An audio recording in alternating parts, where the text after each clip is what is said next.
अब यहाँ पे हमारे पास जो फोर्थ क्वेश्चन है ना भाई, ऑलरेडी मैंने पीवाईक्यू में जो है डिस्कशन किया हुआ है, वो भी शॉर्ट वीडियो में, ठीक है। ऐसा ही क्वेश्चन, बट वहां पे क्या था, स्क्वायर के अंदर एक छोटा सा स्क्वायर और रखा हुआ था। तो ऐसे ही यार क्वेश्चन बदल बदल के ये लोग देते हैं भाई, ठीक है, कॉन्सेप्ट क्लियर होना चाहिए भाई।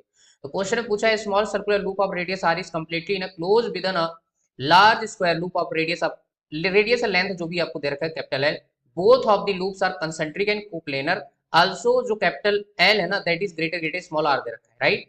Find coefficient of mutual inductance आपको फाइंड करना है बेटा, ऑप्शन आपको दे रखे हैं, just you can see guys. Okay okay, video pause करके आप खुद से भी ट्राई कर सकते हैं, कोई बड़ी बात नहीं है, ठीक है। आप डायरेक्ट भी आंसर टिक कर सकते हैं भाई, मैंने ये भी तरीका आपको शॉर्ट में बताया है, ठीक है, कि करना क्या होता है भाई, ठीक है।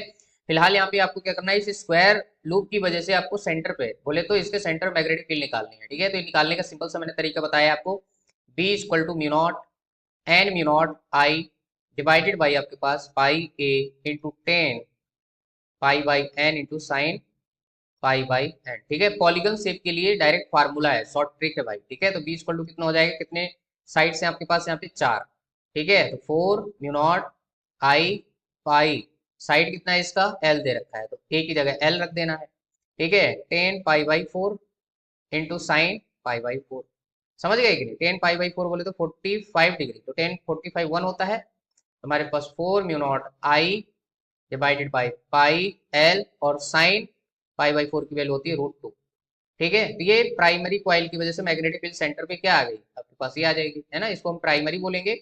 और जो अंदर है दैट इज सेकेंडरी कॉइल, ठीक है। तो इस प्राइमरी की वजह से सेकेंडरी में कितना फ्लक्स जो है लिंक होगा, ठीक है, उसी के अकॉर्डिंग हम यहाँ पे म्यूचुअल इंडक्टेंस निकाल लेंगे, ठीक है। सो आई होप ये चीज आपको समझ आ गई होगी भाई। अब हमारे पास मैग्नेटिक फील्ड आ गया तो फिर क्या है, कुछ बचा ही नहीं भाई। यहाँ म्यूचुअल इंडक्टेंस जो होता है हमारे पास, ये क्या होता है, 5s डिवाइडेड बाई आई, ठीक है। 5s मतलब magnetic field due to primary coil into area of secondary coil, ठीक है, जो भी अंदर लगा हुआ है, डिवाइड बाई आई हो जाएगा। तो m equal to 4 mu not I और डिवाइडेड बाई √2 पाई एल, और इंटू आपके पास यहाँ पे आई रहेगा, और area of secondary coil pi R square हो जाएगा भाई, आई ने आई को उड़ा दिया, ठीक है।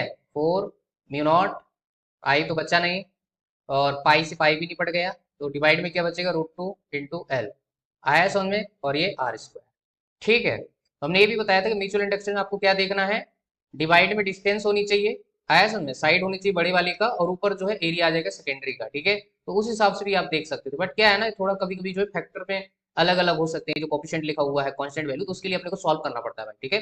अगर प्रोपोर्शनलिटी पूछा होता हमसे किसके प्रोपोर्शनल होगा तो आराम से निकाल सकते हैं, ठीक है। तो हमारे पास म्यूचुअल इंडक्टेंस की जो वैल्यू आ जाएगी that is 4 mu not R square divided by √2 into L, ठीक है। हो सकता है इसको रेशनलाइजेशन वगैरह किया हो, तो देख लेते हैं ऑप्शन कौन सा मैच कर रहा है। तो यहाँ से हमारे पास जो आंसर जाएगा दैट इज आपको first is the correct answer.